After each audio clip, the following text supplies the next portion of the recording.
qo'shimcha qilib ketaman. Ha. Bizda davlat cheklov qo'yapti-ku, lekin baribir aldashyapti insonlarni. Hozir chala treyderlar chiqqan, boshqa chiqqan. To'xtamayapti. Chiqib ketyapti pul. Ya'ni chala insonlarga qo'lib ketyapti-ku, rasgon deyapti, nimadir millionlar qildim deyapti, odamlar deyapti, odamlar pul topib kelib o'qiyapti, noto'g'ri bilim olyapti, noto'g'ri bilim ortidan million dollarlab O'zbekistondan chiqib ketyapti. Lutchi shu narsa bo'lyapti baribir.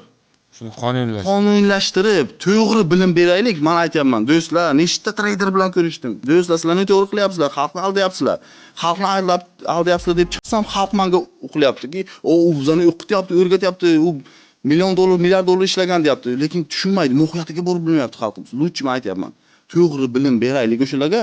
Faqat trading degan charchani tomosha qilib, grafikchani tomosha qilib o'tirish emas, bizani aldashyapti. Fibonacci ishlaydi deydi. Menda dissertatsiyalar bor, JP Morgan Bank tomonidan yuborilgan dissertatsiyalar bor. Olimlar ishlagan. Fibonacci unaqa ishlamaydi. Bizga loq qilib aldashyapti deyapman.